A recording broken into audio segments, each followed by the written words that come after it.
Hey, welcome to Guitar Knobs, the guitars, gear, noise, and nonsense podcast, hosted today by these knobs.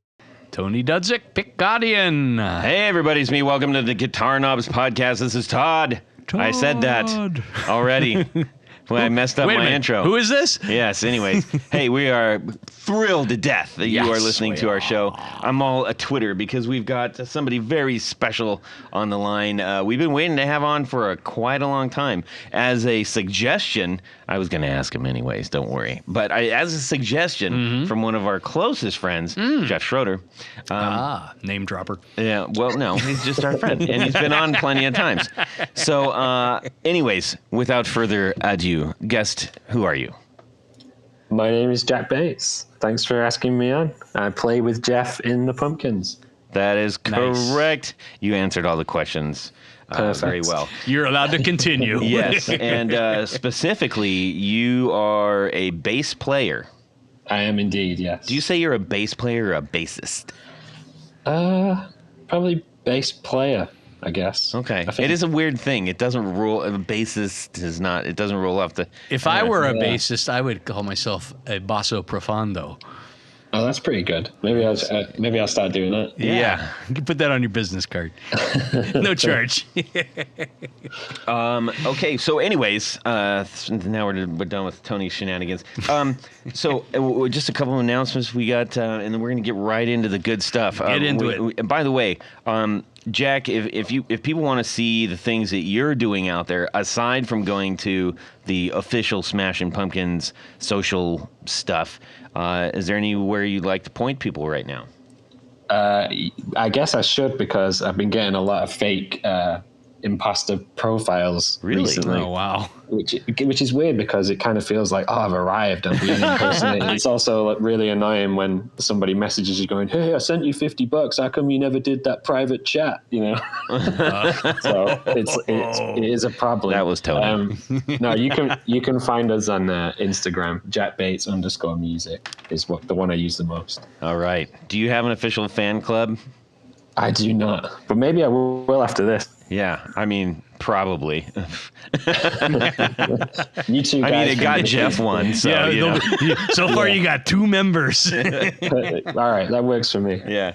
All right, just a quick announcement. So I just got through sending out a whole bunch of swaggy bits for new patrons. Yep. And I looked in my box. I'm like, I'm running low on the swag. Yeah. So if you are a builder or some other type of person out there that is listening that would like to get your name in other people's hands, we would very much welcome stickers, picks, pins, whatever kind of little bits you would like to. $20 bills. $20 bills. Cut in half so we can meet at a crossroads someday and shake hands. No, we would love to get your brand name in front of the people that care about this show and the people that love gear and music. So please, you can DM me on Instagram, or you can shoot me an email at todd@theguitarknobs.com, and we'd love to spread the seeds of your business and brand and stuff. Yeah. So Love it. there you go. All Nice right. one. Let's get into what's going on in our music world. We're just gutting right for the jugular, aren't we, Tony? Just do it. Not a whole bunch of nonsense up front. Well, we don't have those other jokers tonight. Nobody's popsicles are melting in their hands or anything. Yeah, all this riffraff that usually hangs out at the studio. Jack, we're going to just chat a little bit about what's going on in our music worlds this week. Now, just fair warning, when we get to you, we know that you are doing an awful lot with the Smashing Pumpkins. If there's anything that is escaping the stage, or in your own free time, things that you're listening to, just think about that. Let it brood in your head and tell us. Okay, first we're going to start off with Tanya. Yes. Go ahead. Oh, that's all I get today? Do you want more? You usually give me a multi-word introduction. Yes. The fresh-shaven dirty shirted pickle puss.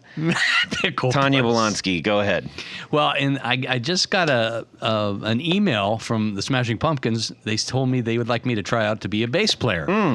What do you mean? Oh, he hasn't got the notice yet. Sorry. No, that I just made that up. Yeah. No, but I did find something interesting in perusing the guitar news world. Gibson is opening another Gibson garage. Guess where? L.A. Nope. London, UK. Oh, that's cool. So they're opening up. Like London needs something new. But it's. I mean, if you, I don't know if. Why didn't they put it in Cornwall? Why didn't they put it in Manchester? No, that's true.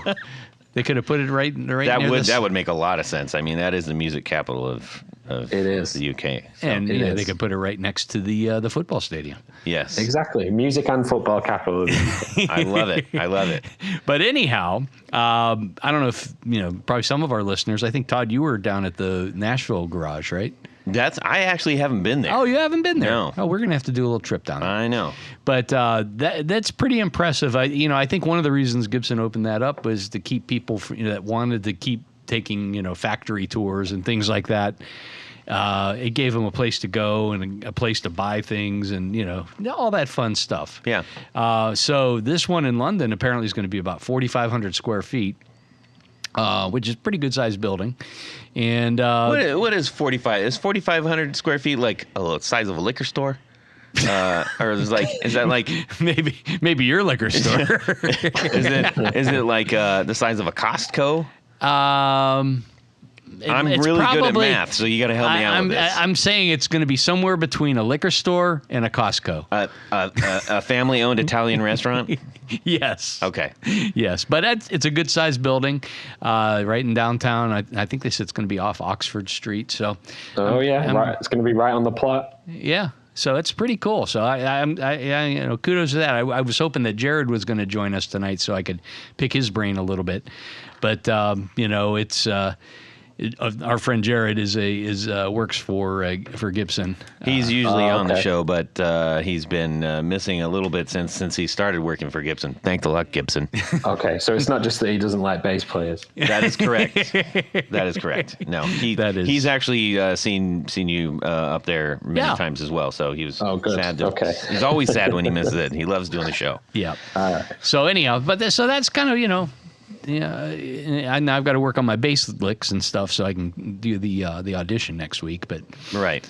Yes. Got it. So Jack, how about yourself? Anything new or interesting that I guess maybe that's also part of what we're going to get into, because I think we're all very curious about how the life of a musician still maintain a musical mind. But what's going on with you? Honestly, the last 2 weeks have been so consumed by getting ready for the tour and then starting the tour that I feel like I've not thought about anything else in that time frame other than trying to remember all these riffs. Yeah. Well, let me it's ask you difficult. this: what's one of the favorite bands you've listened to recently? I was actually listening to Opeth today. I was going super heavy Whoa. in my hotel room. Hopefully the person on the other side of that locked adjoining door wasn't getting too upset with me. Yeah, that's. I was going heavy today. That's heavy. That'd be heavy. Yes. I do go there. Opeth, Gojira. I like all that kind of stuff. Yeah, I was just. I can't remember if I mentioned this on the show, maybe last time or something, but. I'm not asking you, Jack, by the way, because I know you would. I was just looking at Tony. But anyways, point being, yes. you mentioned Gojira, and when so this has to do with Gojira, because I just randomly Googled or just looked into YouTube and said I don't even know what possessed me to do it, but there was a show that I went to several years ago at the Palladium in Hollywood, and Gojira was opening for Slayer. Oh, wow. Okay. And yeah, you can imagine. Anyway, so when Slayer came on, we did the thing, and I wondered, I was like, did anybody record this show? And somebody recorded the whole show. Someone records every show. Yes. And that was, maybe, gosh, it was maybe 10 years now, maybe. Anyways, and for whatever reason, I'm watching, and Kerry King's doing a solo, and this guy zooms in to Kerry King doing a solo, and I'm looking, and all of a sudden this face looks at the camera, and he's zoomed in like pretty tight on the stage, and this face turns around and looks at the camera, and I'm like, that's me.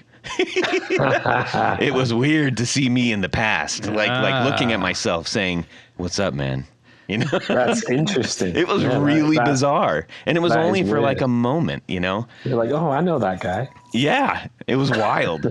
Anyways, and Jack, just so you know, we're recording this tonight, and we're missing the biggest show of all time, Motley Crue and Def Leppard at the Ohio Stadium tonight. Yeah. Oh, wow. Yes. I've actually seen that show. Have you? Yes. And then I stopped going to see Motley Crue. Yeah, I think the Crew is pretty much... yeah. Well, actually, you know what? The last thing I saw at Irvine Meadows, as we were talking about earlier, Jack, was it was Kiss and Motley Crue, and I bumped into John 5.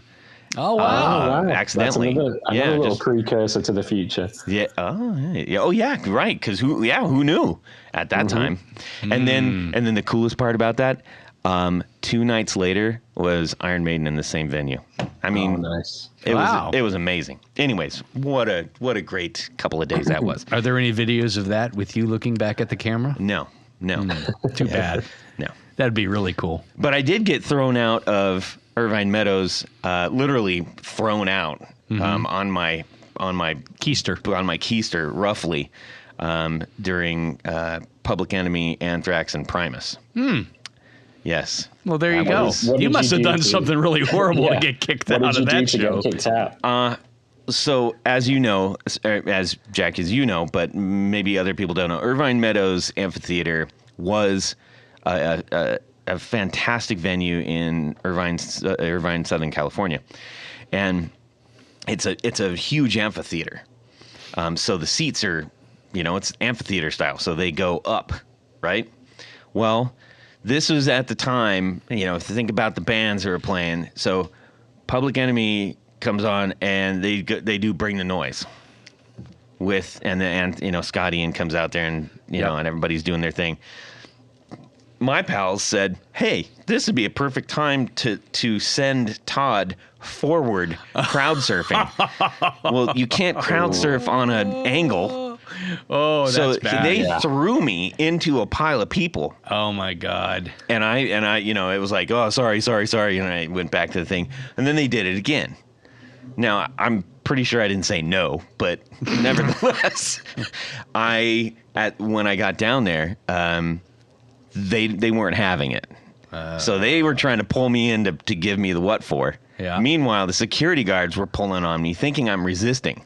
So I'm literally like that, on the back of your Levi's jeans were the 2 horses and the pair of jeans. I was the pair of jeans. Drawn and quartered. And then finally the security guys got me and tossed me out.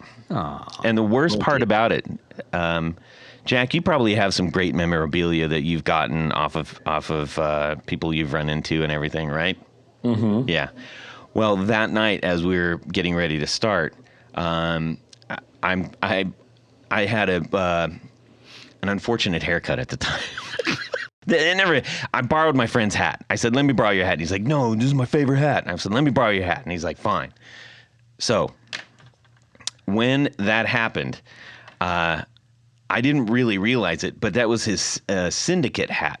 So Syndicate was the record label that Ice-T put together and all that stuff, Cop Killer and all that stuff. And so I was wearing this hat, and I hear this, "Yo, Syndicate man!" And I look, and I'm like, who's yelling at who? I'm not thinking about me. I'm looking around, and I see this dude, and he's like waving at me, like, come here. And I was like, I walked up, and I'm like, oh my God, that's Ice-T. And he's sitting there with his wife, Coco. And he's like, I'll sign your hat. And I was like, why do you want to sign my hat? Like, I'm like, it's not computing to me, right? So I take off my hat. I'm like, oh, right, Syndicate. And he gives me a little, fist bump thingamabob. And I'm looking back at my friend who's seething because he actually really was into iced tea and had so I came back and I was like, hey, what's up? I got your hat signed. Well, the problem is when I got kicked out, the hat didn't come with me. Oh dear. So somebody out there is walking around with a signed Syndicate I bet hat. they couldn't believe it. So there you go. That was a really long story. Thank you for sharing what's going on in your music world, Jack. Well, all I take away from that is I hope your friend learned one of the top rules of rock and roll is that you don't let anybody borrow your favorite anything. Yes, because you can count it gone. Yes, Exactly. Too true.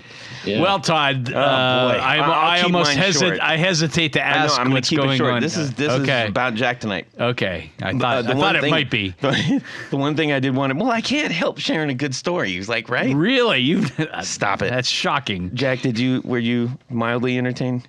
I was very entertained. Okay, perfect. Mission accomplished. All right. So, Jack, you play bass, so you're used to probably heavy guitars quite a bit. Mm-hmm. I had a custom guitar made for me by a very good, fantastic luthier friend of mine, and I wanted it to have a little bit of weight, and when he set it up, he's like, man, this is solid African mahogany. This is gonna be this is heavy, and I'm like, man, it's cool. This guy got it. Well, after a lot of back pain later, I'm like, can we make this lighter? And that upset him very much, but we did it, and I finally got it back. Oh, nice. And just taking off 2 pounds from basically putting tons of holes in the back of this thing. Yeah. I couldn't believe how much I could move around. I could. Yeah. Before I just felt like I was wearing cement boots on stage. Any kind of small changes like that can make a massive difference when you actually come to play it. Yeah, I felt like my emotion from playing was starting to show more physically, which I liked. Yeah. Because it was very difficult to do that because it was 10 pounds. Because you had a grimace on your face. Yeah. Anyways. So, all right. Well, glad we got through that. Tony, you're so long-winded. All right.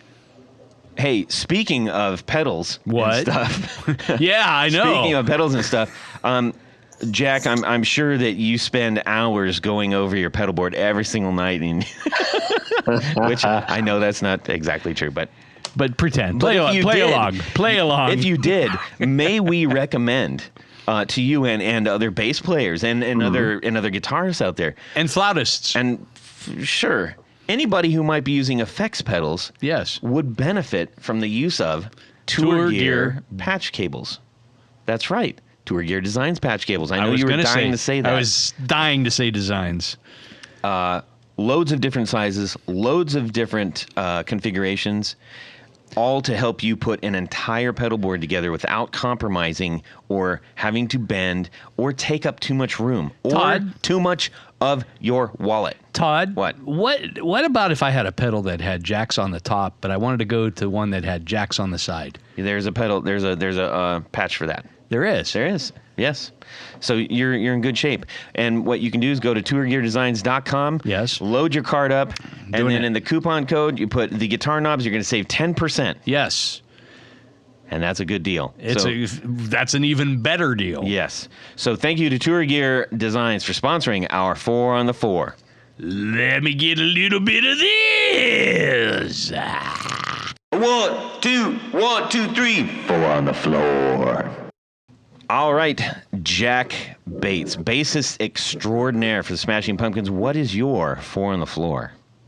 All right, so my first one would be, there's a bit of a backstory to it. So my father is a bass player who has a very specific sound. His name is Peter Hook. He played in New Order and Joy Division.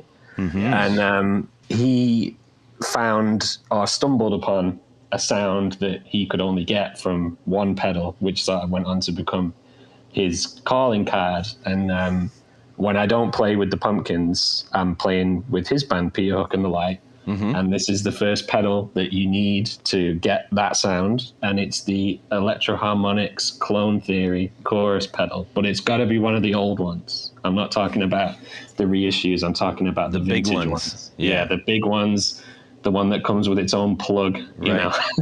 Right. And they just, if you're looking for that Peter Hook sound, that's the pedal. And they're very temperamental, and they're hard to tour with just because of their age.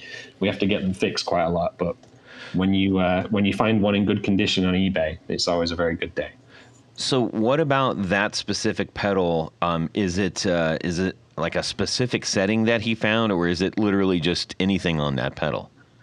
It's just, I mean, Electro-Harmonix have put out new versions of that pedal, and people have tried to copy that pedal, and it's just, they just can't seem to get it quite as good. And it's just something special about that pedal. And it's interesting because I actually I was lucky enough to go to the Electro-Harmonix factory in New York, and I spoke to Mike Matthews, and he was like, "Oh, that pedal, yeah, that was a total mistake." I'm like, "What?" My dad based his entire career on that pedal. He's like, "Oh yeah, it didn't come out anywhere near how we wanted it to." I'm like, oh, "Okay, I'll tell him that." And so my dad loved that.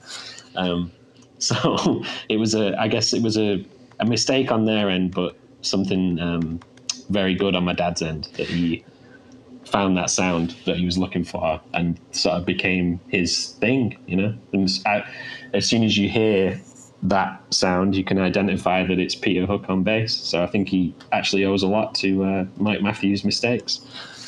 And none of that came through with any specific guitar he was playing. I mean, I know he's played several of them, but that original sound that he had with Joy Division, I mean, do you think any of it is owned to that, or is it like that is the pedal that makes the noise? I mean, the pedal is 75% of it, I think. And then I think he was looking, I mean, when he was playing in Joy Division, his gear was really not very good. Yeah, he was a Rickenbacker, right? Well, it wasn't even a Rickenbacker. No, it was a Japanese. Hondo. Yep. Yeah, it was a copy. A Hondo Rickenbacker copy. And he also had a fake Gibson that wasn't very good either. And, because they just didn't have any money and they had rubbish equipment. Yeah. So it wasn't until he got a bit of money and started buying Yamaha basses that he really dialed in the sound. Gotcha. But the pedal is a big part of it too. Cool. I'm hoping that one day Electro-Harmonix will listen to us and put out the Peter Hook signature clone. Oh my gosh, that would sell out like overnight. Yeah, exactly. So I'm keeping my fingers crossed. But that would definitely be the first one. Nice. Number 2. Now, number 2 is interesting because I've just been saying about how nobody seemed to replicate that old pedal. But I'm now going to completely contradict myself because a few months ago, we were in Australia on tour with the Pumpkins, and I came across this Australian pedal company called Past FX, PASTFX, and they have made a pedal called the New Division Clone Theory, which is obviously that's very clever. Which is obviously a play on New Order and Joy Division, so they're going for that Peter Hook sound. And when I saw it, I thought, well, I've got to try it. Just if anything, just because it looks cool. You know, it's got like, they use like a similar font to the Electro-Harmonix one. And I thought, well, if anything, I'll just buy it so my dad can see it and he'll get a laugh out of it. And I plugged it in, and it is honestly the closest one I've ever found to being as good as that old one. No kidding. So I would honestly recommend it to anyone. I've just had a 2-month break from working with the Pumpkins, and I went back and did 10 shows with my dad's band in the UK and Europe. And I was using this little Australian pedal instead of the big Clone Theory for the first time ever. And It sounded great. So I just wanted to give them a big shout out because they've done a great job in trying to replicate that old vintage pedal. It's definitely the best one that I've come across. And we've tried so many. And it looks like they've done, they've done quite a bit. I mean, that's kind of their whole thing, is that they're re-envisioning temperamental pedals of old. Yes, exactly. So this thing now, it's got the thing about the clone theory. There are some problems with it just because of its age. It's hard to tour with. It doesn't have a light on it, so you never know when it's on or off. You just got to remember whether you switched it on or off, which is quite annoying. So this new one's got a nice little light on it, which makes life a lot easier.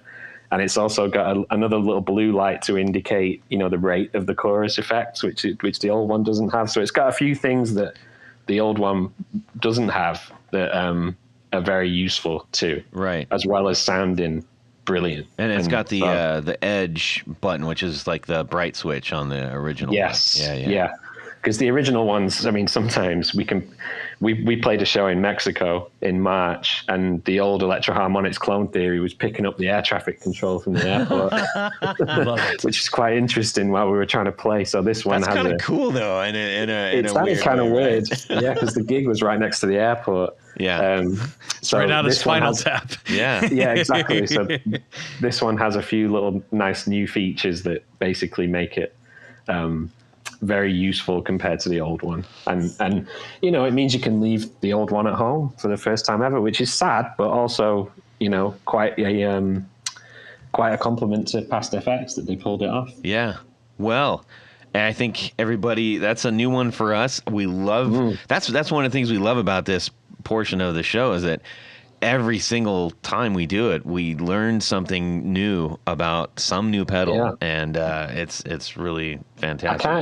I can't remember whether I found it or someone told me about it. I think it might have been somebody sending a message, because I run all my dad's band's social media as well. And I think somebody sent a message there going, "Have you tried this? Have you tried this?" And I sort of dismissed it because we've gone through so many.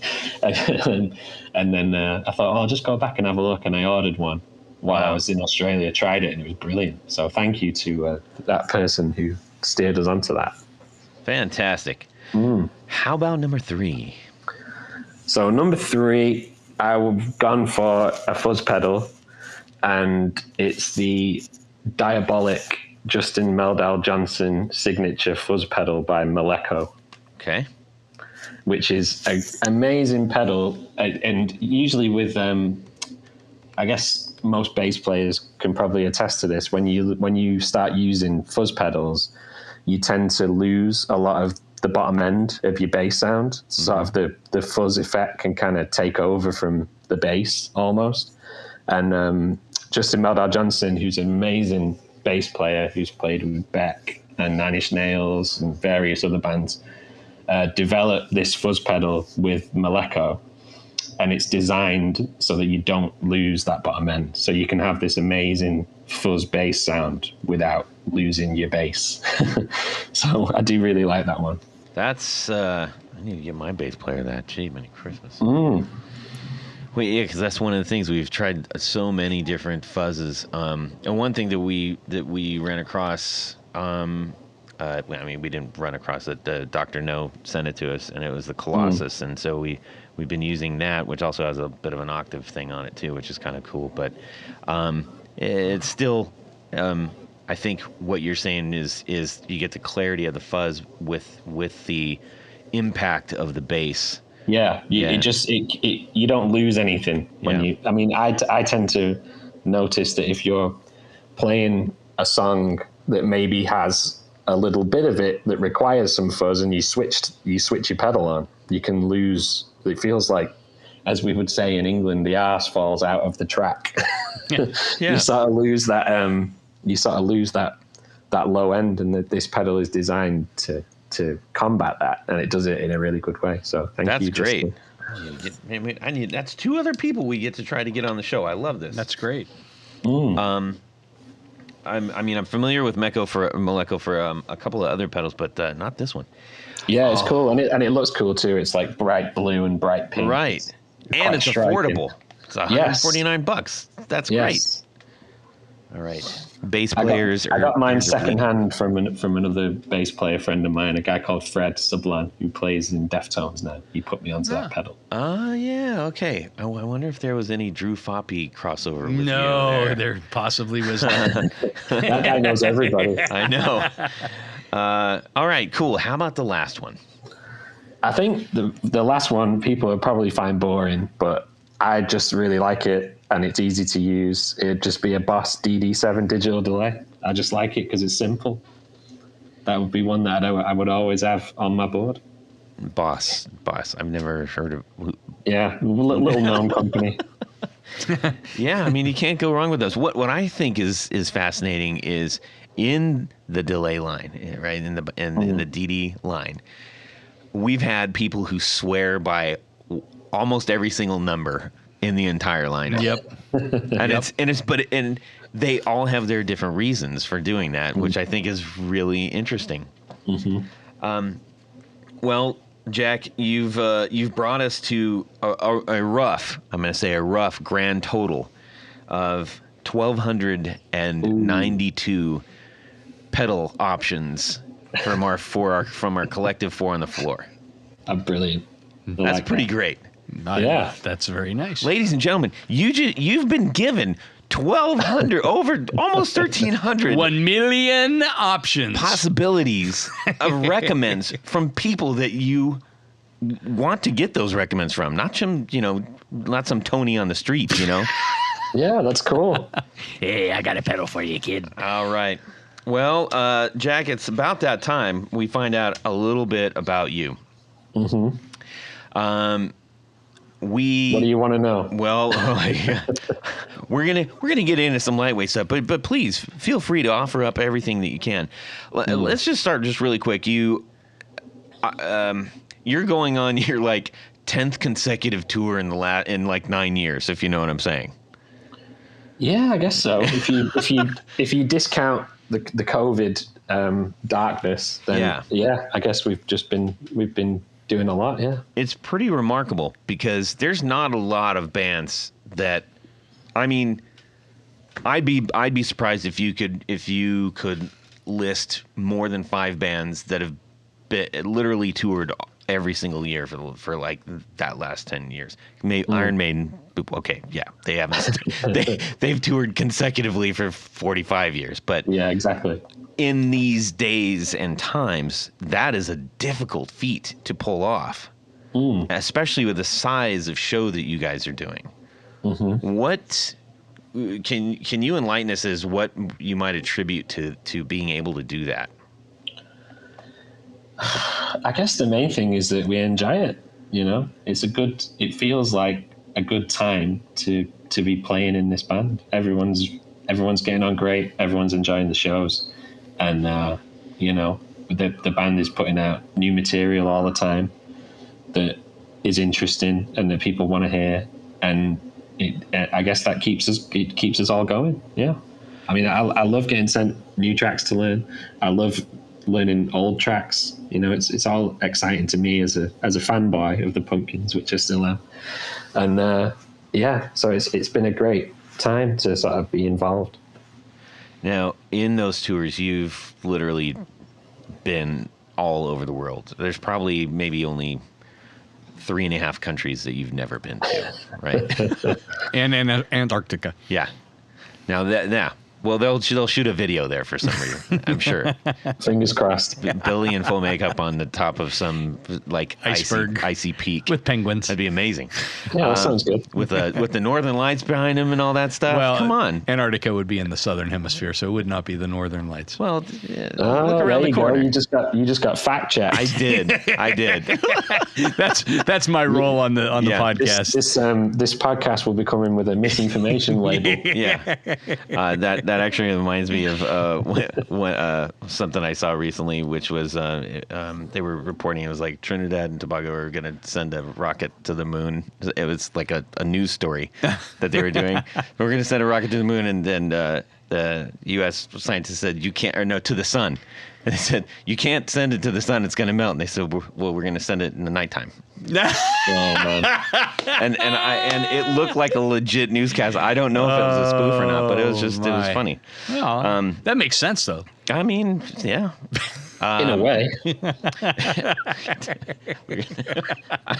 Yeah, it still gets me. I still think it's hilarious. Anyways, so aside from Antarctica, do you have a standout venue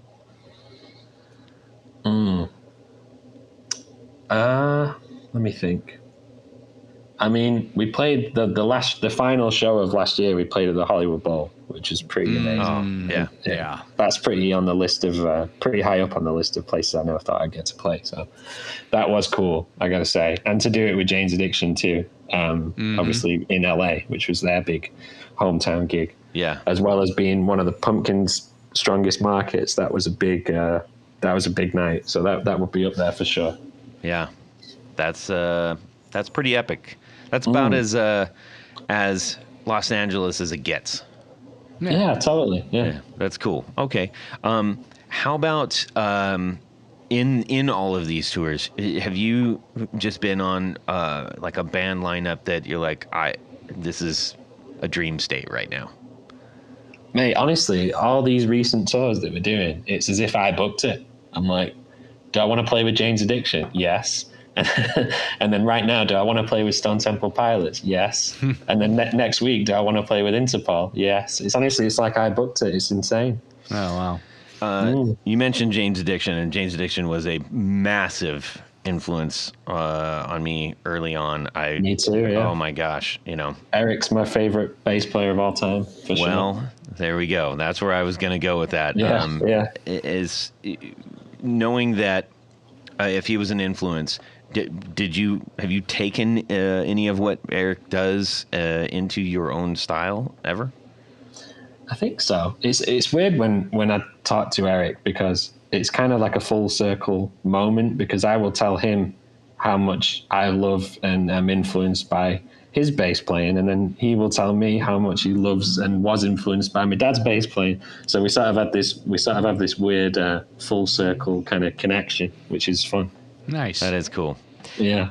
We were lucky enough to see Jane's open up for Pumpkins here in Cleveland, and that was pretty epic. Yeah, man. I mean, I knew that tour was coming for a few months before it was all announced, and then I found out just a couple of days before the tickets were on sale that Eric was coming back. So that was huge. Honestly, that was like one of the biggest stories in, I guess, for lack of better terms, alt rock and roll, and I don't know how long. I mean, because it's been 15 years. Incredible. It's funny, but it's just like, I mean, I saw Jane's Addiction many times while he was out of the band, and Chris Chaney is an incredible bass player, and I've seen some incredible Jane's Addiction gigs, but when you hear Eric play those bass lines, something happens. I don't know, it's just hard to describe. It just feels like it's I don't know. Something happens, and something good happens. Yeah. It just feels right. It felt right that he was back playing those tunes again. It was fun to be able to watch it every night. I can imagine. I mean, it was so special from the audience. I can only imagine doing that every night, and then probably eking out some sort of a kinship with Eric too. So. Oh yeah, totally. He's super nice. Yeah, and we text a lot about Manchester United because he follows my football team for some reason. Even though we're not doing very well. Yeah, no, it hasn't been a good run as of late. But no. So we mentioned touring. We're going to talk. I just want to talk about this a little bit. We do have some questions I'm going to pepper in. So let me get off of our line of thinking here. We got a question from Michael Van Zant, one of our supporters, and this is a guy who. When he was at the Pumpkin show, I believe, I can't remember which show. It might have been like Chicago. He was like FaceTiming me while he was watching it because he knew I liked it. Right. And I was like, man. So he's a fan of the show. He's a supporter of the show. And he's like, in the midst of all this, you know what I should do? I should show this to Todd right now, and it blew me away. That was a very touching thing. Yeah, that's nice. That's nice. He loves the Pumpkins. Okay. Right. Okay. So he gave us a couple of questions here. First, what were you originally attracted? Were you originally attracted to the bass guitar?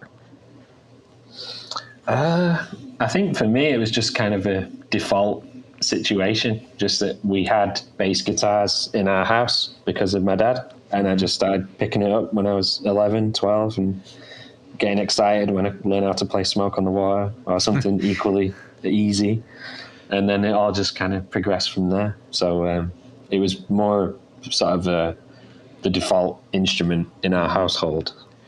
Now, do you ever pick up, a regular guitar, or maybe pound on the piano a little bit, or drums? Oh, no, I'm terrible at most other instruments. I can play a few guitar chords, but I would never want to do that in public. especially not when you look at the 3 guitar players that I'm playing with. Yeah. nobody wants to hear me play guitar, trust me. Speaking about picking up the bass in your house, were you initially drawn to your dad's music, Joy Division and New Order? I mean, the answer that everybody wants is yes. Right. The truth really is no. It's just, I don't know. I mean, it's weird when you grow up alongside something, you kind of don't realize what it means to other people. Does that make sense? Sure. And for me, it's just like, well, that's just his job, and he goes and does it. And I like some of the tunes, but I wouldn't ever go and listen to an album. That's just the way I grew up. I was listening to a lot of heavier music, as we talked about, stuff that he would absolutely hate. So the answer really was no until he started touring, because New Order broke up in 2006. Right. My dad started going out on his own, playing that material in 2010. And he's never been the best at singing and playing at the same time, which is a especially hard skill to develop when you're 35 years into your career. So he came up with the idea of having 2 bass players in his band so that he could sort of come in and out on the bass while also doing the vocals. So that opened up a spot for a bass player in his band. So that meant that I would be learning and doing deep dives into that material. So 2010 really was where it all kicked off for me with Joy Division and New Order. And now I absolutely love the music and totally get it. But when I was a kid, it kind of didn't really register until I had to. No, that makes perfect sense. Quite interesting. That makes perfect sense, because I think, kids always want to rebel against, their parents or what their parents are listening to for the most part. So, that makes total sense. And it must be exciting now that, they're kind of touring again and stuff. Yeah. Yeah, no, it's cool. My dad's never stopped since 2010 doing his own solo tours. And initially it was only supposed to be 1 show in Manchester that developed into 13 years of global touring. And whenever I'm not with the Pumpkins, I go back to playing shows with him. So, I mean, we finished this current tour on September the 10th, maybe. And then I've got a show with my dad a month later in the UK. So I'll be going straight back into rehearsals for that. So it's cool. Just try and keep both going. That's cool. Super cool. All right, back to the questionnaire, as it were. You mentioned the 3 guitars. The first thing I remember, the first show that I saw you play at was actually here in Columbus, and that was, I think it might have been, I think it was the Silver Tour. And I'm pretty sure that was it. But that was the one at the Shot, right? Yeah, yeah. And it had been a while since they'd been playing around. So that was, anyways, we were there. So point being, I remember watching you, because we got in through, Drew introduced us to everybody and all that stuff. And I remember looking at this row, because we were over kind of on the side, and I was looking down this row of like, the pantheon of modern guitar, and you, and I'm like, not like, well, what is he? You're doing like, here? who's that guy? Well, Mike, the thing that I was wondering is like, how are you finding yourself sonically in this blitz of guitar, which it's hard enough for them to have their own place It's that is a finely tuned machine, although it sounds like a complete, steamroller. But I'm very curious about this.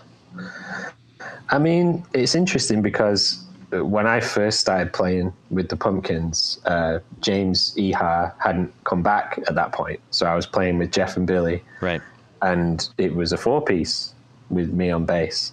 And then it was 2018 when James came back, and we added that extra guitar, which, if you know anything about the Pumpkins back catalogue, adding guitars makes total sense, because some of these songs have got 20 odd layers of guitar on it. Right. So it makes sense, really, to have that sort of 3 guitar attack. And I remember for that tour where James hadn't played in the band since 2000, I don't think.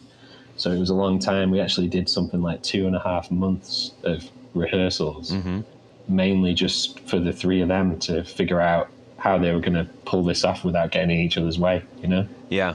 And so from my perspective, and probably me and Jimmy too, the drummer, we just sort of get everything as dialed in as we can at our end, and then leave it up to the 3 of them to sort of float on top of us, Yeah.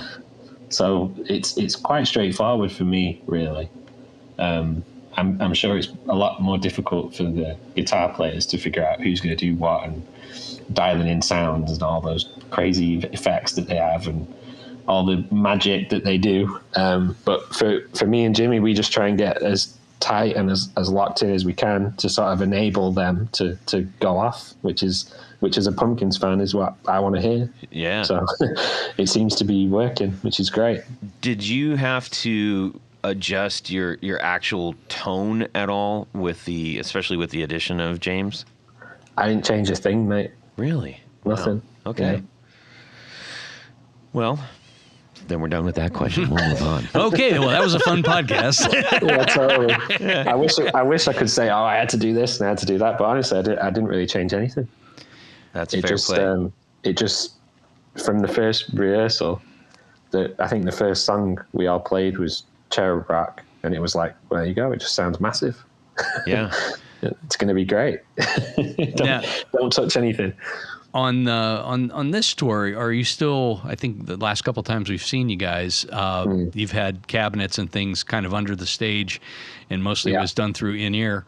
Is that still not the last one? Oh, it was the. Well, no, actually, Billy had this huge, all of the heads up there. There's just like the heads are up there, but the cabinets, the cabs are down below. Yeah.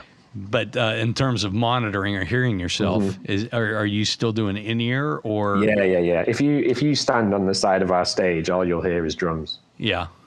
All the cabinets are in ISO boxes, either underneath or behind the stage, all individually mic'd up, and so it sounds amazing in the in-ears, because there's nothing bleeding into anything else. You get this really clear, crisp sound, which I'm sure the front of house guy loves as well. So. Yeah, that's one thing. If you at least as I remember hearing the mix out in the audience, it was. I mean, you could literally hear things the way that you're supposed to hear them. Yeah, as opposed to something overpowering or creating mud on the stage. It's definitely loud, but it's clear at the same time. And Stuart, our sound guy, Stuart Bennett, does a really good job at bringing that across. So what are you using in terms of cabinetry and amps? So right now with the Pumpkins, I'm playing Ampeg, which is what I've been doing ever since I've been in the band. At the moment, I'm using the 50th anniversary Heritage amps and cabinets. So I have 2 heads on stage, one as a main, one as a backup, very simple. And then my 8x10 cabinet is at the back in an ISO box, mic'd up, and I don't have a single pedal. Oh. So I just plug from the bass straight into the amp. And then as Jeff always says, it's all in the fingers, bro. Yeah. Oh wow. I don't even know how you'd run a pedal again with all that. There's so much going on. Yeah. I mean, there's certain songs that maybe like on this tour we're opening with a song called The Everlasting Gaze, which if you hear the original, the bass is super heavy distortion. But when we actually come to play it, you know, I rock up with these pedals, getting ready to try and sort of recreate that sound, and then Billy will say, "No, I want it clean. It's going to sound heavy enough." You know what I mean? Because we're playing in like C or something crazy, so we tend to just keep the bass as is. Got it. And then you're Less is more on your guitars, your Yamaha. Yes, all Yamaha, yeah. So I have, at the moment, right now on this tour, I'm traveling with 9 basses. 6 get used in the show because we play in 6 different tunings. And then I have 3 backups. And they are, 8 of the 9 are Yamaha BB734A. And then the other one is an old through neck BB1200S, which is the same model of bass that my dad made very famous. Yeah. You can always count on the Japanese for amazing yeah. weaving. No, I mean it's interesting because my dad's got a lot of these BB1200S active guitars, and they don't come up very often, and when they do, he tends to buy them all, which pisses a lot of people off. And when we were in Australia again, this was a very fruitful trip to Australia in April. I came away with a new pedal and a new guitar. Someone was selling a BB1200S in sort of natural wood finish, which I'd never seen before. Usually they're all this kind of dark red color. I'd never seen one like that before, so I thought, well, I've got to buy it. And I'm using it in this show, and it's got a different sound to the rest of my guitars just because it's a through neck, you know. Nice. Are you favoring that one? I'm using it on one song, and I'm already thinking like for the next tour, I've got to use it more. Yeah. Because it just feels really good. But like you were saying before about the weight of guitars, it's like 3 times as heavy as all the others. Mm-hmm. So I don't know if I'd want to play it for a whole show, but it's very cool. It sounds really good. I'm using it on a track called The Celestials at the moment, off the Pumpkins Oceania album, and the bass is very prominent on that track. So I thought I'd try the through neck just to sort of dial in a different kind of sound for that track, so make it a bit more pokey, and it seems to be working. Excellent. Let me dip back in here. Here's this one is from Nicholas Poppin. What is your favorite pasta? You know what, right? I like making pasta that's dead simple I'll make like spaghetti, and then I'll just use olive oil, chili flakes, garlic, and lemon juice. That's it. That's all you need. A little bit of pasta water, and then just bind all that together. I promise you will not look back. Simple, cheap, and very filling. How about some Parmesan cheese? I don't go there. No. I'm not a big cheese guy, personally. He would have said that, Tony. I know. You've insulted the man's recipe. Well, I wanted to offer him a little as with my bass setup, again, less is more. Noted. So that's what Tony's here for, less. Yeah. Less is best. Yeah. Anyway, I had a question yes. concerning, our friends at Eastwood Guitars came out with the hooky bass. Have you had a chance to try any of those? Yeah. It's interesting because obviously, like the main guitar that my dad used was the Yamaha 4-string, but he also has a lot of very iconic sounds that were written on a 6-string. And the 6-string bass that he used was it's called a Marathon, and it's by a company called Shergold, who were around in the sort of late 70s, early 80s, and I believe they only ever made 95 of these Shergold Marathon 6-string basses, and that is what my dad got hold of and went on to write some of the biggest tunes on. But obviously, those guitars are super rare. And again, when they come up, he tends to buy them, which pisses everyone off. And so Eastwood came up with the idea of doing a copy, because Shergold does still exist as a company. They've sort of the brand has been sort of reignited. I'm not sure whether it's by anyone who's to do with this original people, but they've definitely revived the brand, and they're making guitars, but they're not doing anything to do with basses as of yet anyway. So the closest you can get, if you can't find one of these Shergold marathons, is to get hold of the Eastwood hooky bass 6, which is good, and they've done a really good job. I mean, when you hold it, it feels exactly the same as the Shergold, right down to the weight of it, the look of it, just the feel of it in your hands, the neck. They did an amazing job at copying absolutely everything that they could. I think they had a little bit of difficulty with the pickups, just because it's such a specific kind of weird pickup that I won't even pretend to know a lot about. But I think that was the only thing that to me was like, it's, that's the only sonic small difference, was just down to the pickups. But we use them on tour, and getting my dad to change a 40-year habit and play something new is the biggest advert for that gear that you can get, really. Oh, that's pretty cool. Yeah, so he does actually use it on tour. I mean, as a, I guess you would call yourself a standard 4-string bass player. What's your take on jumping onto a 6-string bass? I mean, initially for me, when I started having to do it in his band, I was totally freaked out by it. But after a while, you sort of do get used to it, and you can get some really nice, interesting sounds out of it. Especially, combined with the chorus pedal, you just get that total Peter Hook sound. Yeah. I mean, I would recommend people to go listen to a New Order song called Dreams Never End, which is it's the first track off the first album, and the first thing you hear is the 6-string bass with the old Electro-Harmonix pedal. It's just an iconic sound that you would never be able to get from a 4-string. Right. It's just different.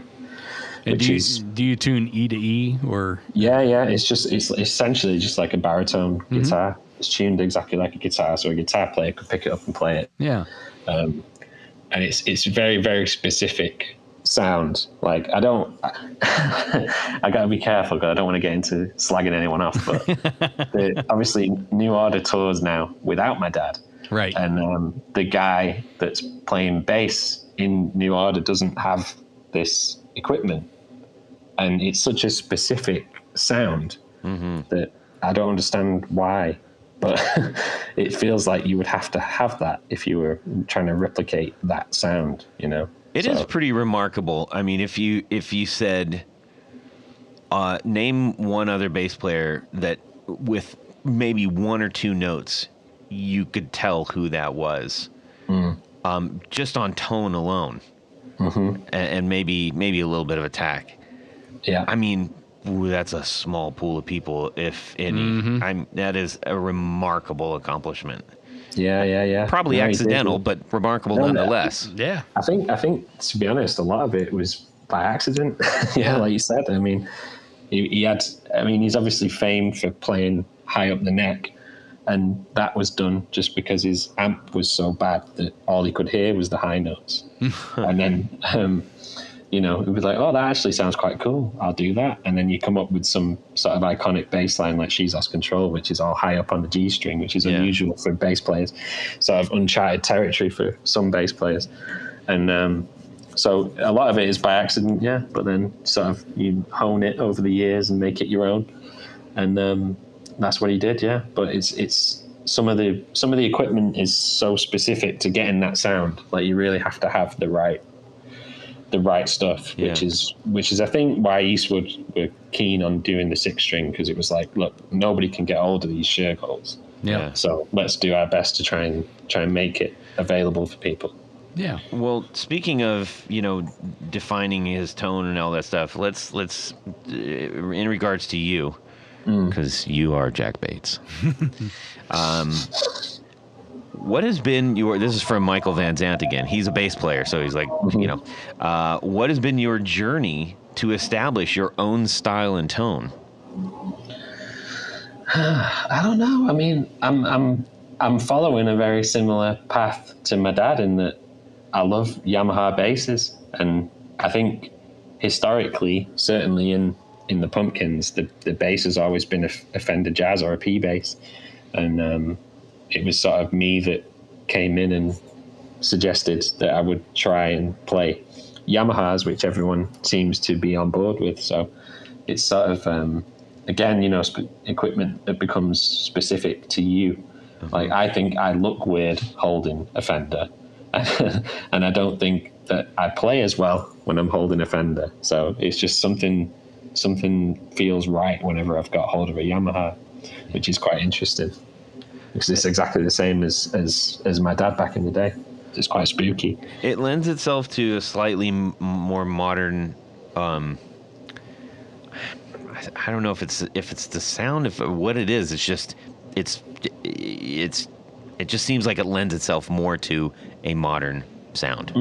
Yeah, I think so. Yeah, you're not wrong. Again, along these lines a little bit. This is from Hello Sailor, who's he's a builder, he's a very good friend of ours. He's out of Liverpool. He makes some fantastic stuff. Okay. And he's made most of it on the ship that he has been assigned to. Oh, wow. So all of his little builds, they built on the HMS Kent. It's really cool. Oh, interesting. Yeah. So he said, what is your largest source of inspiration, specifically as it relates to your musical endeavors? Which is different than the last question, I think. Yeah. No, I mean, I get inspired very much by the people that I'm around, and I look at someone like Billy Corgan, who's just never stops writing and putting out great new material that stands up amongst some of his classics, and that I find that really inspiring, just how prolific he is at putting out music. And and then I look at everybody else in the band, Jimmy Chamberlain, someone who's dedicated their life to their instrument for 50 years at this point, and still gets up in the morning and practices. That's inspiring. And people like Jeff and James, who never stop tinkering with things on tour to find the exact right sound that they want. It's like the relentless pursuit for perfection, which I find very inspirational. And then, I have to look no further than my dad, someone who's achieved so much over a 50-year career that is very inspiring. So I don't have to look too far from home to get that inspiration. That's I like that sentiment. Yeah. That's really solid. Now, you mentioned Jimmy practicing a lot. Do you find yourself practicing a lot, or do you find when you're touring that's kind of all of the playtime that you need? I mean, I've been lucky. If you don't count the COVID break, I've been lucky to kind of been going nonstop. So then when I get home, I don't tend to play that much. Mm-hmm. But I probably should practice a little bit more than I do. We'll give you a pass. We'll give you a pass. Well, that's what Billy told me. You should practice a little more. Yeah, exactly. No, I mean I do play at home, but certainly not as much as I could. Let's be honest. Yeah. Well, after a couple hours on stage and everything else, that probably wears out your hands a little bit if you do it for weeks on end. Yeah, exactly. I mean, it's funny with me. It's like when I come off a tour like this one, this is like an 8-week tour, I'll think like, wow, I've just played more bass in the span of 8 weeks than I did in like the previous 6 months or something. So when you think about it like that, it actually evens itself out. Jack, we got a couple more questions for you, and then we'll round third and head home. Okay. Okay.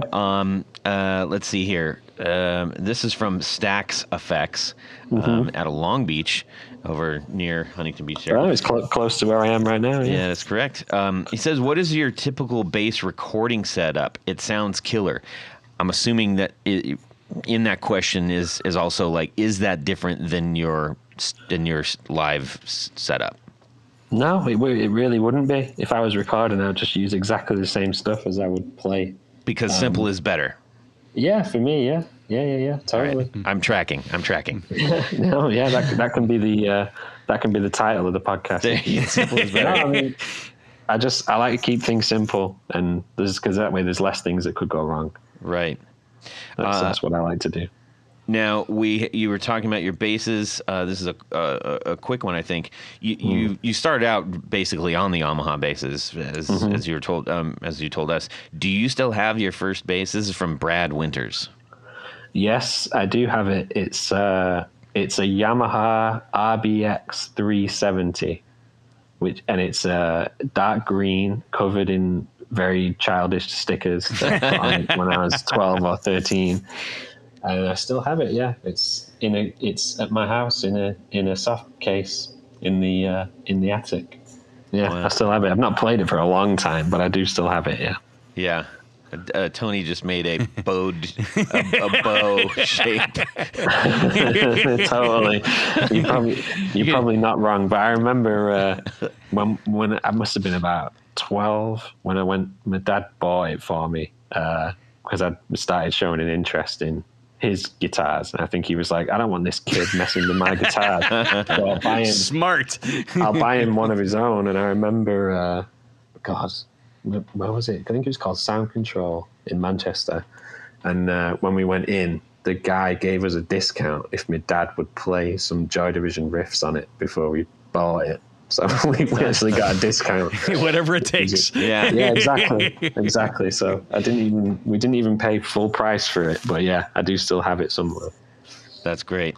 Now, if you were not playing with the Pumpkins, who would be the, I guess, a dream tour, or even for maybe a night or two, if it wasn't for a full thing?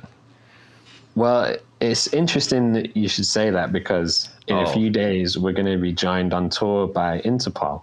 And that would be the answer for me. They're fantastic. So I'm very excited to be touring with them, because that is one of my dream spots if I could fill in for. I know that Brad, the bass player, has been there for a very long time and does a very good job, but if they ever needed someone, I will literally be there. Early. Have guitar, we'll play. Yeah, exactly. Put me in, coach. I'm ready. Right. Now, and I've got a suit as well, so I'll fit in. Of course, you have to. Yes. I think this is one of my own personal questions. I'm very curious to know, you landed this big, you're known for being in the Pumpkins at this point. Early days, what was that like coming up, and how did you leap from there into the Pumpkins?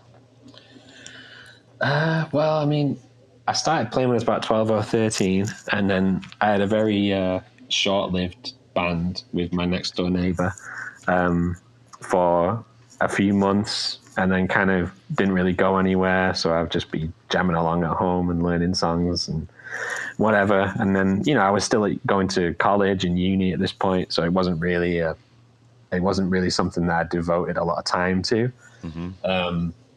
And then it was really just a case of my dad putting his band together in 2010 that sort of fast forwarded me to dropping everything and becoming a musician. And so I started touring in his band 2010, and I still play with him now, which is great. Obviously less because I'm out with the Pumpkins quite a lot, but I still like to float back in when I can. And ever since 2010, every time we've gone to Chicago, we would invite Billy down to the show, either just to watch or to get up and play with us, which he's done several times, because my dad and Billy have got a very long-standing friendship going back to probably mid to late 80s. So I guess that would be where Billy saw me playing and thought, when we got to 2015, thought maybe he could be a good fit for the Pumpkins. So it all sort of progressed quite naturally, really. And it feels like everybody just feels like family, even at the first rehearsal at the Pumpkins. Obviously I was really nervous, but I kind of felt like I knew everyone just because I'd been going to so many Pumpkins gigs and been backstage with my dad to say hello and met everybody. It wasn't like it wasn't like a total stranger coming in. I felt like everybody kind of knew me and I kind of knew them, and that certainly helped with the nerves. But that wasn't to say I wasn't nervous, because I was. Well, but yeah. I know that you certainly made a friend in Jeff. He spoke so highly of you multiple times. No. I mean, this is the thing. I mean, it became. I thought in 2015, like, yeah, this is just going to be one tour, and I knew that I'd made really good friends on that tour that I would keep forever, like Jeff and certain members of the crew. But I still didn't think I'd still be doing it all this time later. So it is quite amazing. And it was Jeff that called me to break the news to me that they wanted me to come play with him. Oh, that's cool. I'll never forget that. That was cool. That'd be a great phone call. I was stood outside of a venue called Republic in New Orleans, about to play a show with my dad.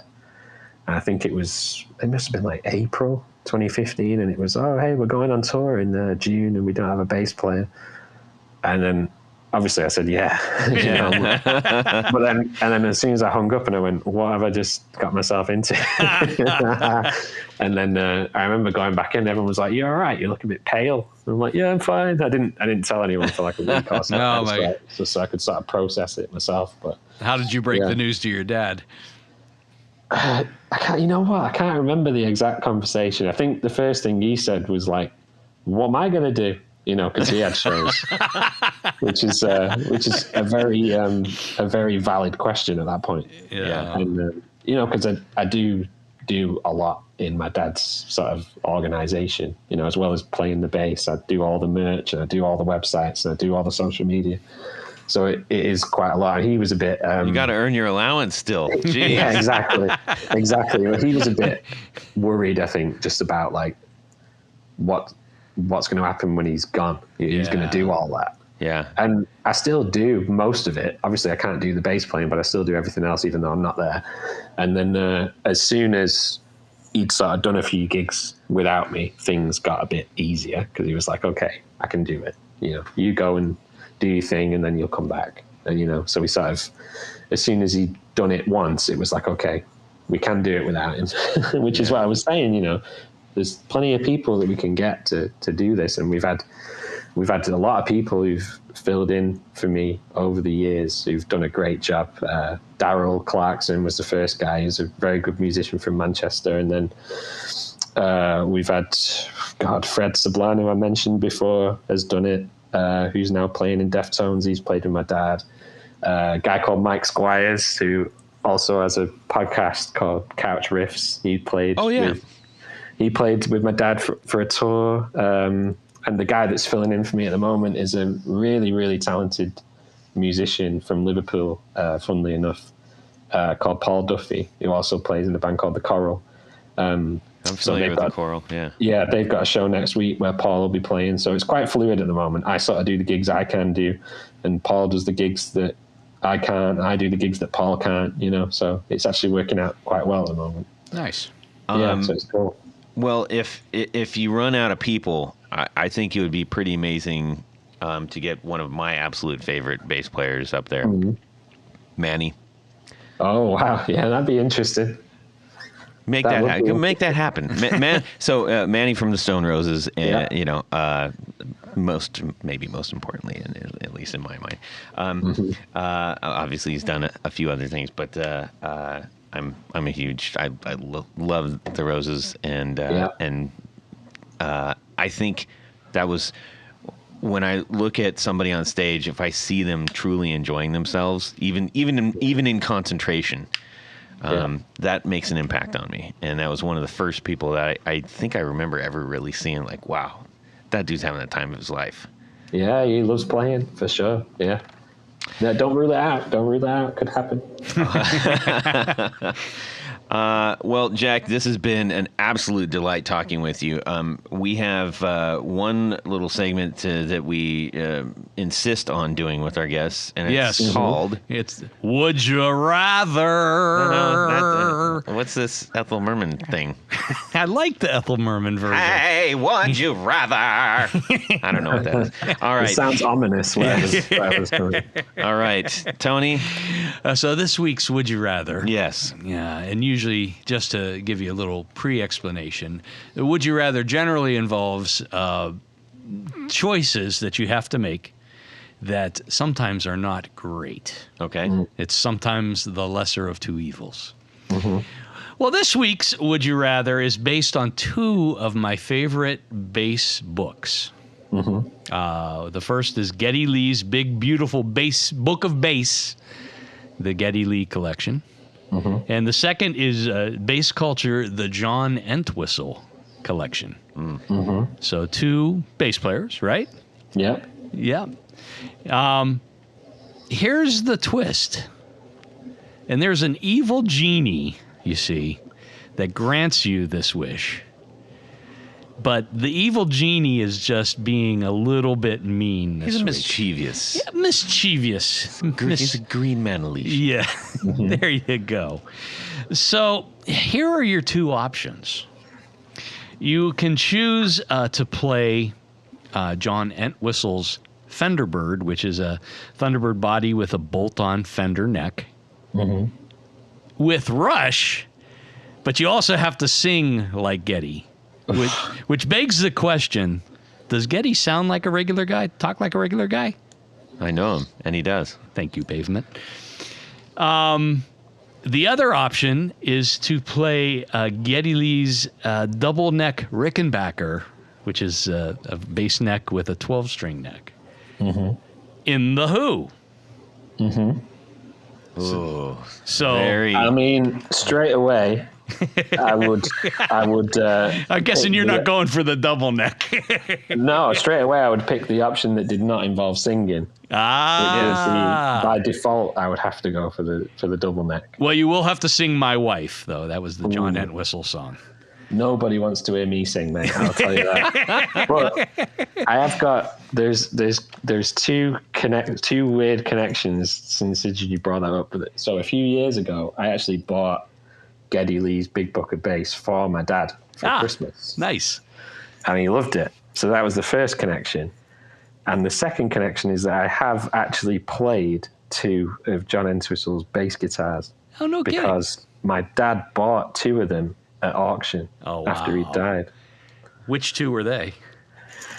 He bought an acoustic, which he's still got.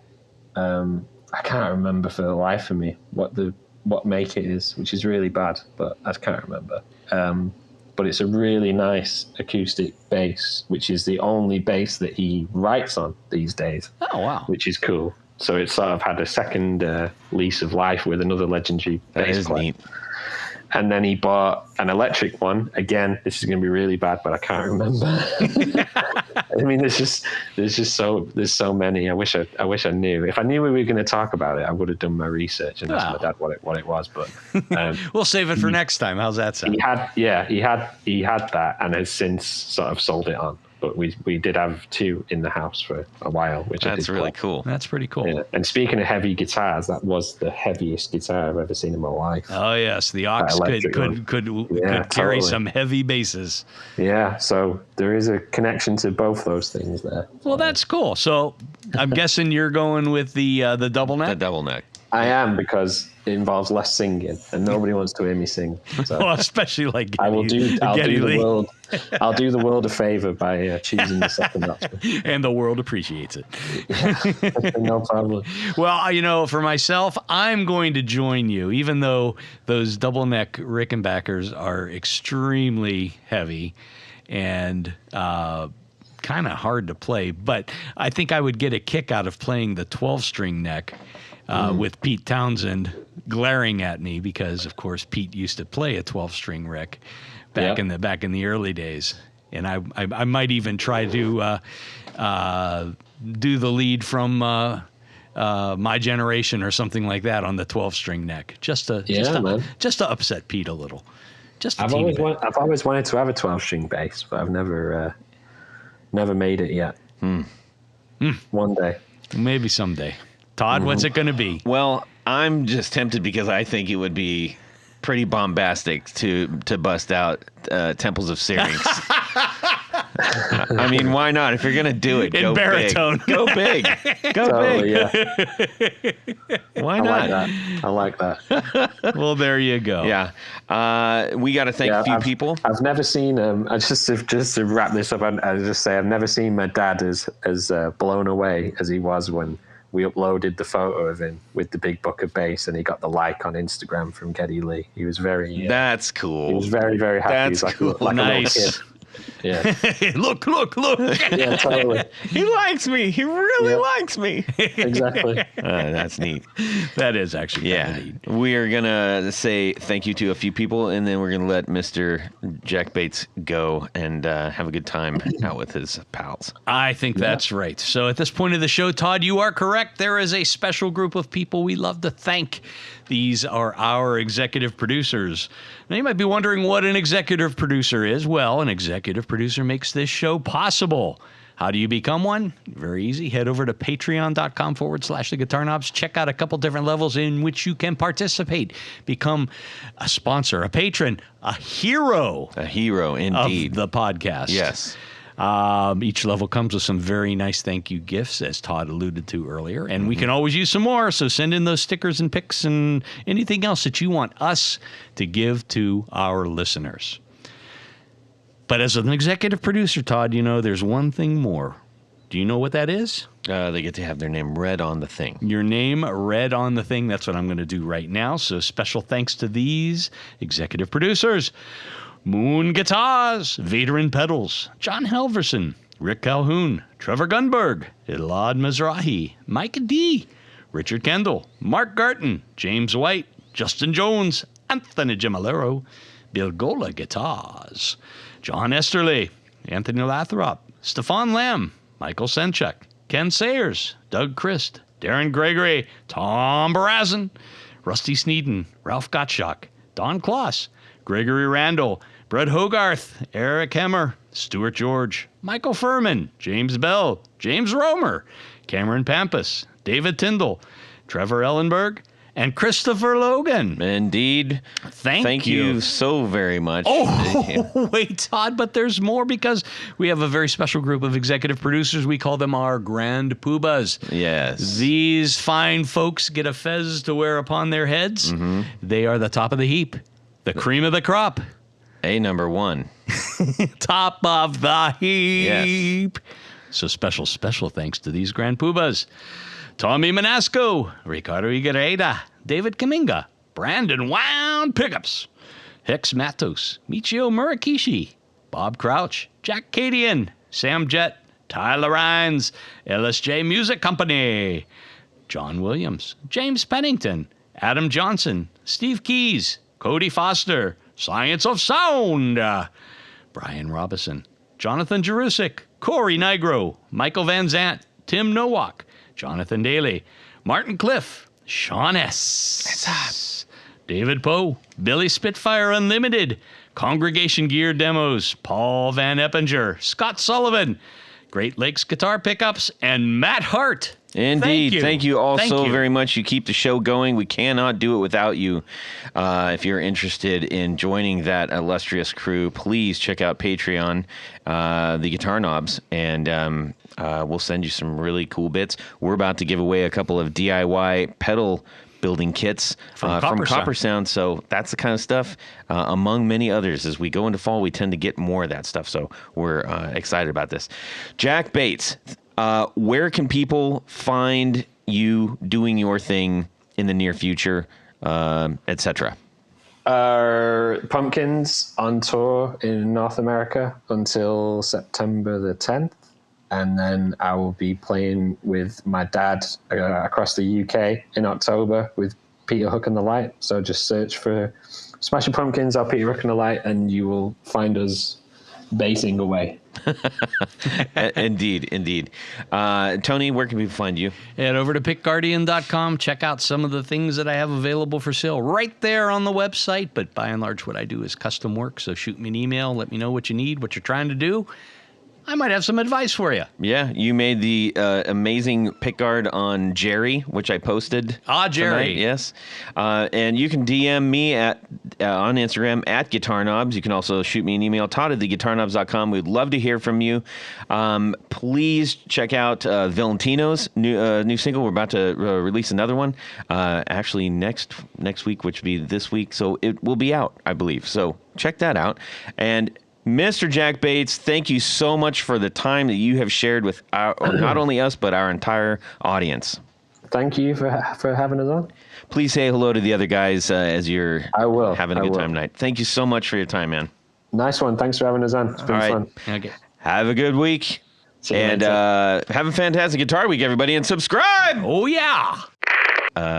You got Tony Dudzik, a.k.a. Tony Baloney, a.k.a. Tanya Bolonsky, sitting across from I me have right now. many anonymous. Yes. Do we have a would you? No. Okay. We need that, and you're going to do it. Oh, for God's sakes. Tom. Man, I do. Think that's the I mean, one I've thing. got to do everything around here. Everything. So this will be a 5-hour exploration, deep dive. No one wants to hear me for 5 hours, mate. Well, you don't know Todd. Todd will eat up 2.5 of that. That's enough. Oh, wait, did we lose Jack? We don't actually have a podcast. We just wanted to talk to you. It's all an elaborate hoax. Yeah.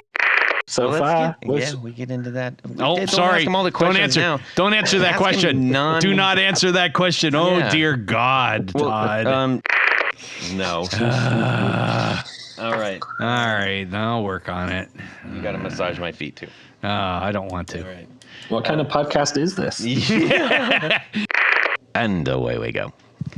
Well, that's it for these knobs. Please visit our Patreon page at patreon.com/theguitarknobs. Visit our website at theguitarknobs.com for all of our past episodes, 4 on the Floor blog, and other good stuff. You can connect with us on social too at our Facebook page and share your gear and stories on our Facebook group. Also, be sure to check out our Instagram at Guitar Knobs. Catch you next time.